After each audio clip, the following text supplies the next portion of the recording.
Miss world పోటీదారులను సెక్రటేరియట్కు తీసుకువెళ్లిన Telangana ప్రభుత్వం అంబేద్కర్ విగ్రహం వద్దకు ఎందుకు తీసుకువెళ్లలేదని మాజీ ఎంపీ వినోద్ కుమార్ ప్రశ్నించారు. ప్రపంచంలోనే గొప్ప రాజ్యాంగాన్ని ఇచ్చిన అంబేద్కర్ విగ్రహం వద్దకు, అమరజ్యోతి వద్దకు తీసుకువెళ్లకపోవడం సరికాదని అన్నారు.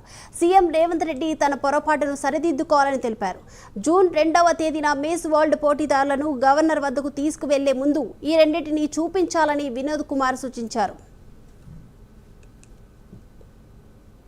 మిస్ వరల్డ్ కాంటెస్టెంట్స్ వివిధ దేశాల నుండి వచ్చారు. వాళ్ళు ఎందుకు చూడాలని అంటున్నంటే వాళ్ళు they are brand ambassadors of different countries. వివిధ దేశాల నుండి వచ్చిన వాళ్ళు కాబట్టి మన దేశానికి ఇంత గొప్ప రాజ్యాంగాన్ని రచించినటువంటి ఆ గొప్ప మహానుభావుడు డాక్టర్ బిఆర్ అంబేద్కర్ గారి విగ్రహాన్ని నువ్వు ఎందుకు చూపిస్తలేవు అని నా సూటి ప్రశ్న రేవంత్ రెడ్డి గారు.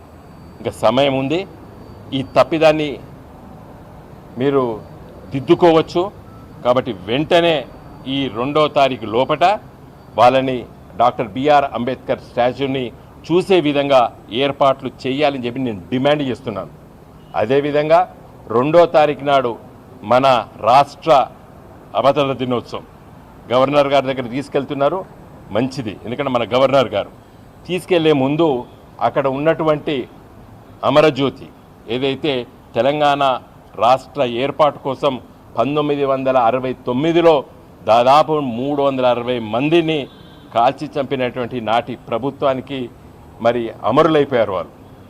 తర్వాత మలిదశ ఉద్యమంలో కొంతమంది మరి ఆత్మహత్యలు కూడా చేసుకున్నారు. వాళ్ళ కోసం కేసీఆర్ గారి నాయకత్వాన ప్రభుత్వము వాళ్ళకి స్మారక చిహ్నంగా నిర్మించుకున్నాం. అది కూడా చాలా గొప్పగా వైభవంగా మనం నిర్మించుకున్నాం సెక్రటరియట్ ముందు.